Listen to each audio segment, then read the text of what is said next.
The end of the world's most iconic television show is celebrated by millions around the globe as Truman, the star of his own show, walks out on Seahaven for good. But have you ever wondered why so many people cheered for the end of their beloved show? A series that by Christof's own admission was loved and an inspiration to millions. Why, as Christof pleaded for Truman to stay, did the world around him celebrate, knowing full well they'd never get to see their beloved Truman ever again? To find the answer we need to go back to the moment Christof first revealed the very heartbeat of the Truman Show, when he inadvertently touched on exactly what it is that made his show so successful, even if he didn't realise it himself. We accept the reality of the world with which we're presented. It's as simple as that. For Truman, the reality of the world he's presented with is a world that Christof himself admits is completely counterfeit. Yet at the same time, Christof believes out of this world a truly unique individual in Truman was born. But the very idea that something genuine, something real can grow when every facet of its development is nurtured by artificial means is ludicrous. Truman is and always has been the biggest counterfeit of all in Seahaven. Even the actors had their own lives beyond Seahaven. Truman, on the other hand, has always been at the mercy of the world Christof created for him. A world that at every turn stifled his true development and prevented him from becoming anything other than the person Christof wanted him to be. A world that incepted Truman's greatest fatal flaw, a phobia of the sea, which left him stranded on Seahaven, a place by account of its own name, a safe haven from the sea, the archetypical symbol of the unknown. Truman is a man trapped in the world of the safe and the ordinary, imprisoned by the tyrannical father, destined to become nothing more than a pawn for Christof to control. But this very fact circles back to why the world celebrated Truman finally escaping Seahaven in the first place. Christof really did create a television show that gave hope and inspiration to millions, but he never truly understood why. People never valued seeing Truman trapped in a world whose reality shaped everything he was. A man imprisoned within the confines of Seahaven. They tuned in because they always wondered if he'd ever find out. They yearned more than anything for Truman to one day overcome his fear of the sea and discover who he truly was. Where he truly was. The truth. It's why we don't cheer for protagonists in stories to be overcome by their fear and remain in the safe haven of their ordinary lives by refusing the call to action. We don't watch Indiana Jones to root for him to stay in class teaching archaeology. We don't watch Interstellar in the hopes that Cooper will refuse the mission to find a new planet in space. We cheer for them to overcome their fears and venture into the unknown in search of the ultimate boon.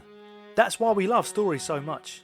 Beyond the pure entertainment value they provide, they impart onto us an amount of wisdom we could never dream of learning through one lifetime of experience alone. Just as we learned which mushrooms were poisonous and how to hunt in ancient times, now we learn to navigate the social world by learning valuable lessons from our favourite characters, like accepting who we are in Shrek, or the importance of growing up in Peter Pan. The Truman Show teaches us how essential exploring the unknown is in achieving valuable growth as individuals, that if we simply accept the reality we're presented with, we'll end up with nothing more than Truman was, a helpless actor trapped in someone else's world. It's only by having the courage to break free from the created reality we're surrounded with, our very own ordinary worlds, that we have any chance of achieving real, genuine growth. When Christof says that he created an inspirational television show that gave hope to millions, he was right.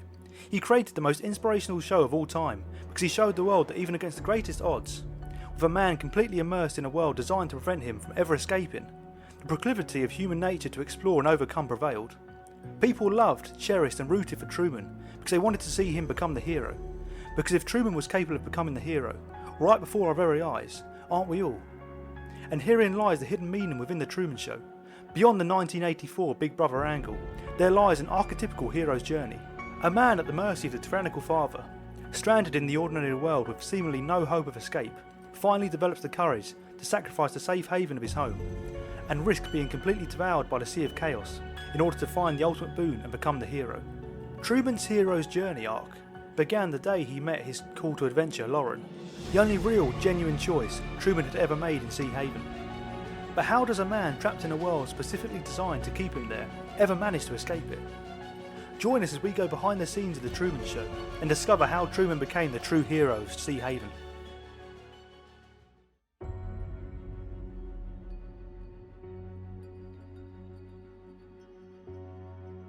The world that Christof has created stifles Truman's development as a human being at every level. Whether it's Meryl calling him a teenager for wanting to leave Seahaven, or the radio he listens to every day telling him to forget about the perils of flying, settle back and relax to soothing music. The world is by design aimed at calming and pacifying Truman. When asked why he thinks Truman has never come close to discovering the true nature of his world, Christof replies, "We accept the reality of the world with which we're presented. It's as simple as that." Here, Christof fulfills the role of the tyrannical father in Jungian psychology, whereby he has trapped Truman in a safe and controlled environment to ensure he never undergoes the development to become his own man, but remains everything Christof wants him to be, which is reflected in one of the last things Christof says to Truman, that he knows Truman better than Truman knows himself. Christof believes that he's given Truman the chance to live a normal life, that the world beyond is sick, that Seahaven is the way the world should be, even going as far as to believe that Truman prefers his cell over the real world. But what Christof fails to realise is that by artificially constructing Truman's reality to create an environment of complete safety and security from the unknown, he has prevented Truman from ever really growing into anything other than a stagnant version of himself. Christof has created the ultimate ordinary world in which only the greatest of heroes could ever hope of breaking free from. Christof even admits that they had to manufacture ways to keep Truman on the island, from his father reminding him that everyone has their limitations, to his teacher telling him there's nowhere left in the world to explore. But the most effective weapon of all was to make Truman terrified of the one thing he would have to overcome if he ever hoped of leaving Seahaven: the unknown. Christof gave Truman the most devastating fatal flaw of all when he sent him out to sea with his father as a child. His father feigned to be desperate to head back to shore because of the weather, but Truman pleaded with him to explore further out to sea. And as they did, Christof manufactured a storm to throw his father from the boat, where he's devoured by the sea, lost under the waves. Here, Christof sets up Truman's life to make him literally fear the unknown. The sea of chaos consumed his father because Truman wanted to explore further out to sea, further into the unknown, and as a result of Truman's desire to explore and venture out into the unknown, his father died before his eyes. Christof incepted the one fear that would prevent Truman from ever having the opportunity to leave the safety and security of Seahaven, a fear of the unknown. We see how heavily this scarred Truman when the show reinforces his fear of the sea by sending him out to meet a prospect in Wells Park by boat, even planting a small sunken boat beside the boarding platform, only for Truman to panic before he can even get to the end of the platform. Here, Christof curates Truman's world to reinforce his fear of the sea and keep him tethered to Seahaven. He does the same thing with Truman's mother, who reinforces Truman's guilt for what happened, telling Truman that you're just feeling bad because of what happened. You sailing off into that storm, but I've never blamed you, Truman, and I don't blame you now. But Christof knows that as long as Truman's fear of the unknown is reinforced, he'll never have the courage to break free from this artificially constructed prison and discover who he really is. The same can be said for ourselves. How many of us cower in our own artificially constructed realities, our own Seahaven, because we're too afraid of what could happen, of what we could lose? I truly believe one of the biggest killers of greatness or self-improvement is comfort. That feeling of living within the bubble of reality we feel safe in, because we're too afraid of what could lie beyond it. June put it best: fear is the mind killer, and nothing instills fear in us quite like the unknown. But as effective as Christof was in manufacturing a world to contain Truman and subdue his desire to explore beyond Seahaven, he was never able to fully stifle the natural human instinct to explore, to pursue the unknown and everything that comes with it. The downfall of Christof's entire show stemmed from one moment, when Truman broke from the creative reality Christof presented and met Lauren. We see from a flashback as he holds her red sweater, how he first laid eyes on her from afar, the very moment the show forced Meryl into his life. And then again he meets her in the library, where he mustered the courage to ask her out, and she says that if we don't go now, it won't ever happen. The sentiment of this is true at every level. If Truman doesn't take the leap with this girl now, not only will he never get the opportunity with her again, he'll never leave Seahaven. From the library they escape to the beach, where her father supposedly flies in to pick her up, while she screams to Truman that everybody knows everything you do. They're pretending, Truman. Do you understand? Everybody's pretending. It's hard to say exactly what Lauren represents here, but it seems like a combination of the call to adventure when they first meet and the supernatural aid when she tells Truman that everybody's pretending. For a moment the showrunners may have believed that this was just a mishap, but something about the girl intrigues Truman, leading first to him buying a women's magazine each day to tear out the faces of models in a desperate attempt to reconstruct her face, but eventually culminates in him discovering where she's from, a place as far away from Seahaven as possible, on the other side of the world, a country called Fiji. And once Truman knows this, he can't shake getting itchy feet, telling Marlon, you know, there are still islands in Fiji where no human being has ever set foot. Nothing epitomises the unknown more than somewhere humans have never set foot. Truman wants to literally voyage into the unknown. He craves something else, something new beyond Seahaven, all because of the chance encounter with one girl. But this chance encounter represents more than just love. Lauren represents the only real, genuine choice Truman has ever made. And with this comes a sense of authenticity he simply cannot shake off. And it's thanks to this relentless pursuit of Lauren that Truman gradually begins to realise the true nature of his reality, and more importantly, how to break free from it. It starts when a series of strange happenings begin to crack the foundations of his everyday life in Seahaven. Firstly, the radio that initially opens by saying, "It's another day in paradise, folks," suddenly malfunctions and ends up broadcasting mysterious voices tracking Truman's every move for just a couple of seconds. Then he sees a newspaper article headlining the homeless person crackdown, which conveniently explains him seeing who he thought was his father just the day before. This is enough to spook him into not buying his usual newspaper and magazine, and suddenly Truman's routine is broken. We can see the events taking effect on him, until finally, moments before stepping into his workplace, he exits the revolving door, breaking his routine completely. Now Truman stops for a moment and looks beyond the fabricated lives of the actors that fill the void of Seahaven, beyond the props that form the shell of the world around him, and sees this reality for what it really is, a facade. This sequence culminates in Truman going completely out of bounds, and eventually finding a set with lunch for the camera crews and extras. The show was so confident Truman was incapable of breaking free from this cyclical routine, they placed set equipment and refreshments a few feet from his workplace. Truman begins to realise that this world he lives in is counterfeit. We can begin to see glimmers of a man realising that he's trapped in a world artificially constructed to confine him within it. And it's only by being unpredictable, only by deviating from the status quo, the endless loop of everyday life in Seahaven, that he's able to break free from it.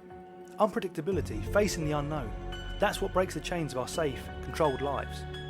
Perhaps there's also an element within this moment that reflects our own reality. How society artificially constructs a world that we are tied to in order to prevent us from ever escaping it. That the world looks like it does not because life is destined to be school, graduation, career, girlfriend, mortgage, wife, kids, retirement, in a perpetual cycle of work and a job only to eat, sleep and repeat. This is what society has artificially constructed in order to tether us to responsibilities that prevent us from ever truly being free. Perhaps we are slaves that believe we're free.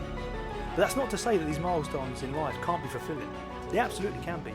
It's more so to point out how as you introduce more and more of these elements into your life, you lose more and more freedom and autonomy to resist societal pressures, which is exactly what Christof wanted to achieve by tying Truman down to Seahaven. But now that Truman has raised his head above the parapet of Seahaven's curated reality, he's able to see the world for what it really is, as he predicts perfectly the sequence of people passing his house, saying to Meryl, "Want to know how I did that? I'll tell you. They're on a loop. They go round the block, they come back, they go round again. They just go round and round, round and round." It's almost as if Truman can now read the code of Seahaven, like he can now comprehend a language once lost, and can now see the ordinary world for what it is, an endless loop of normality on repeat. The very thing he was for years blind to is something he can no longer unsee. Truman then locks Meryl in the car and drives for Fiji, hitting obstacle after obstacle along the way as Christof tries desperately to stop Truman in his tracks, until he finally comes to a bridge leading out of Seahaven. Meryl reverts back to what Christof believes is the one thing Truman cannot overcome, his fear of the sea, as she tells him he can't cross the water, that they should just go home where they feel safe.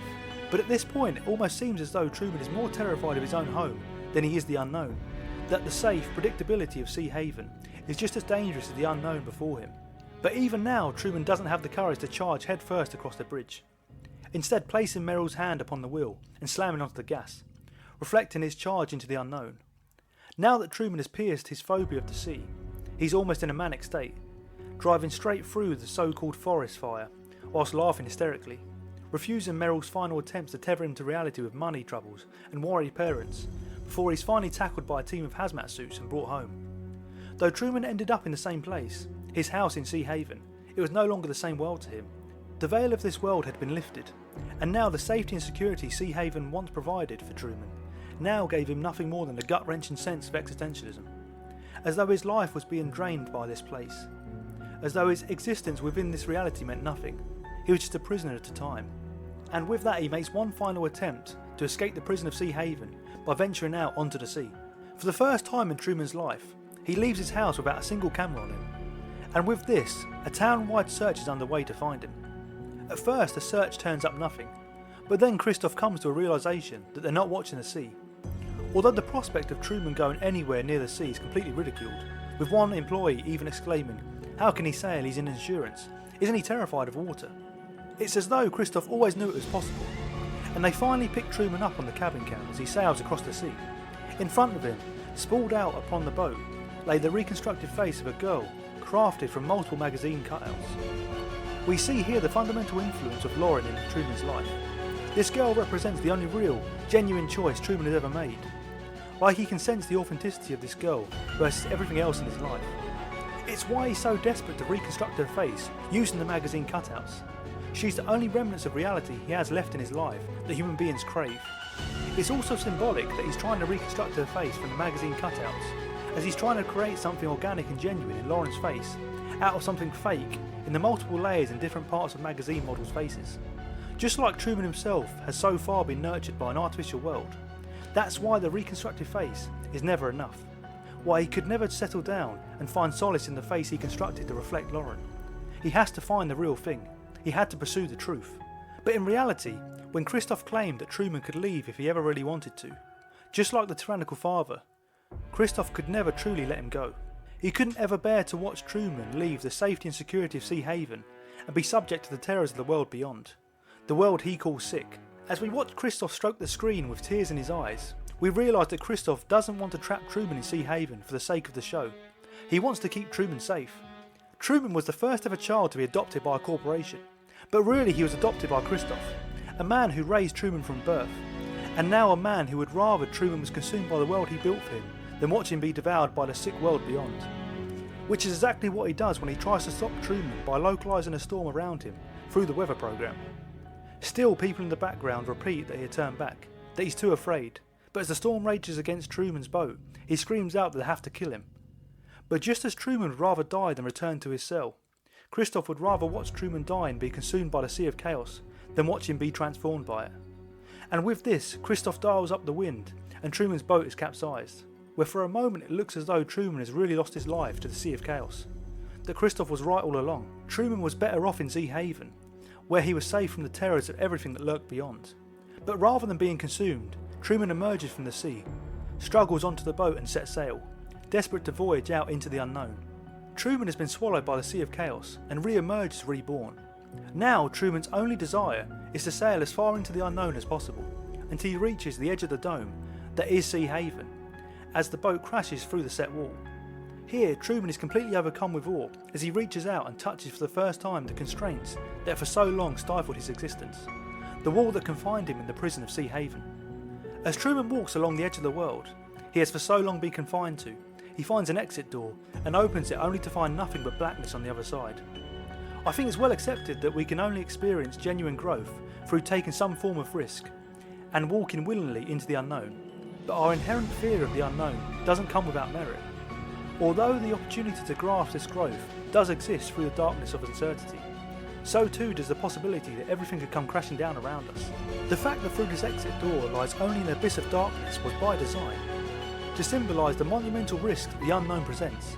Just like the unknown, the world beyond Seahaven could have been a world in which Truman could finally find the mysterious girl and become who he's truly meant to be, or it could be an unforgiving, perilous place that destroys him. But as he stares into the black abyss, a voice speaks to him from the sky, and Truman asks, "Was nothing real?" And Christof replies, "You were real. That's what made you so good to watch. Listen to me, Truman. There's no more truth out there than there is in the world I created for you. The same lies, same deceit. But in my world, you have nothing to fear. I know you better than you know yourself." But the only reason Christof believes he knows Truman better than Truman knows himself is because the world he created for him prevented Truman from ever becoming his own man, living in a world designed to keep him safe, to prevent him from ever experiencing meaningful growth, destined to fulfill the role of Truman forced upon him. But in reality, Truman was the most superficial thing in Seahaven. Even the actors left the set and lived lives of their own beyond this world. They knew the truth. Despite desperately trying to make Truman genuine, by nourishing Truman's growth and development with nothing more than the roots of Seahaven, Truman was the greatest counterfeit of all. Then Christof tells Truman, "You're afraid. That's why you can't leave. It's okay, Truman. I understand. I've been watching you your whole life. You can't leave, Truman. You belong here with me." Christof always knew that if Truman was afraid, if he feared stepping beyond the realms of everything he knew, he would never leave Christof.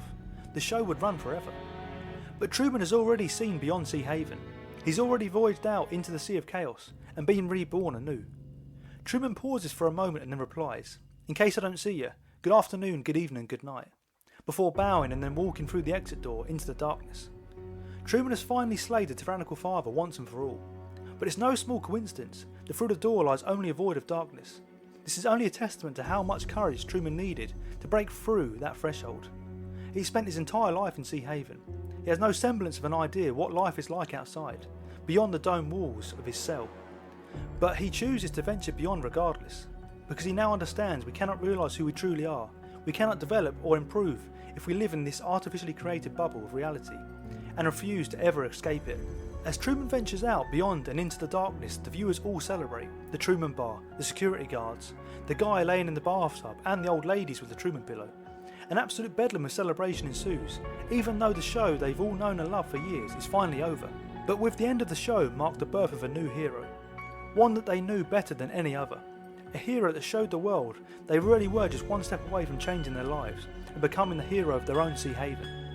Finally, the Truman Show ceases transmission for the first time in 30 years, and as Truman takes his first step into the darkness, we're left to wonder whether this very same exit door exists in our own lives. All we need to do is take the first step. If you like this video and want to see more like this, like and subscribe. And in case I don't see you, good afternoon, good evening and good night.